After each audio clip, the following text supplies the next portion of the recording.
kick-off was at 9 o'clock at night, and I hadn't slept for 3 days, and I was up 24/7. And you've got the glaziers there, and you've got, you know, all their security, and they're all looking at you, you know, with this sense of anticipation, because, you know, it's going to be fabulous, isn't it? I mean, it's going to be brilliant. And in the meantime, we didn't have anything, and we did it. They released the stuff at 3 o'clock in the afternoon. The guys won. They played overtime, and they didn't get back to the hotel till 3 in the morning. We built the whole set. The band were from Paris. They were playing. The party overran. We missed the freight back the next morning. It cost £38,000 for me to get the gear back. And then at 11 o'clock, I flew back with the team. And as we landed in Manchester and they were singing Glory, Glory, Man United, actually was one of the proudest moments that I've ever, because not one of them knew what we'd gone through to actually make that happen. But that's the business. And that's, I suppose, that's the best bit about it. The challenges, the people you meet. You know, I think I have a love-hate relationship with most of the venues, because they say you can't and I say I can. And, you know, they say you can only have the volume at so many decibels, and then you turn it off, and then we get the guys to turn off the fire. I mean, it's just about, we work together, but equally it reflects well on everybody. And I think one of the things that I have learnt is that because I am so passionate about what I do, and possibly it comes across sometimes in a manner that can be taken to my disadvantage. But the passion should reflect in the product that we deliver.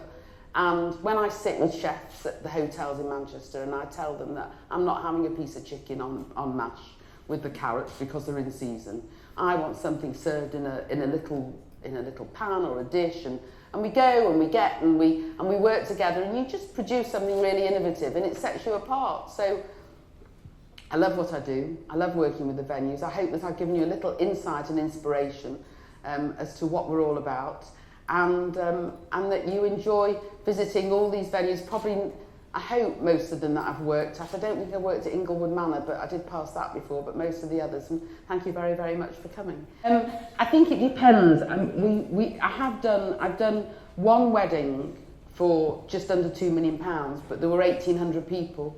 And then I've done one wedding for 1.2 million, where there were 250 people.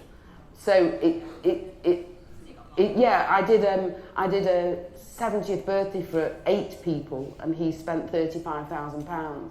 So it's all priced per head, and it's very difficult to actually get your head around the figures. That's why when I say to them, you know, give me a budget, and they go, oh, no, you know, come back to me, and then you do 3 quotes. It's very difficult. Once you've got a hook on what type of thing they're looking for, then it's tailor-made for them specifically. But I love spending other people's money. I'll be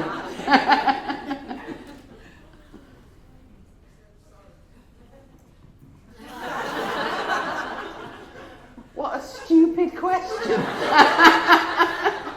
Do I get paid? I had one party where the guy had not paid me. I take 75% up front and 25% within 14 days of the event.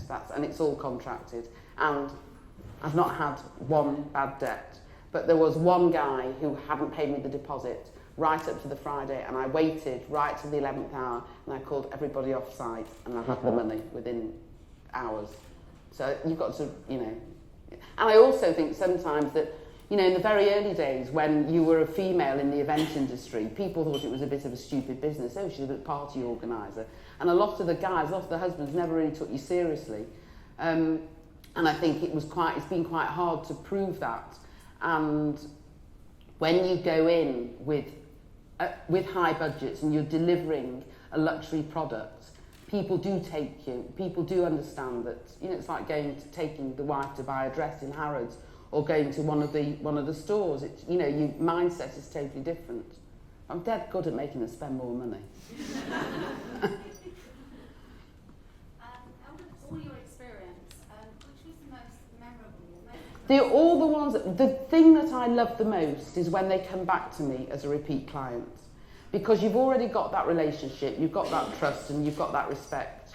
So in the private sector, where I've got people with you know, 4 daughters, which is like, you know, it's like winning the lottery, because you've got 4 18ths, 4 21st, 4 weddings, and so it goes on for Christmas.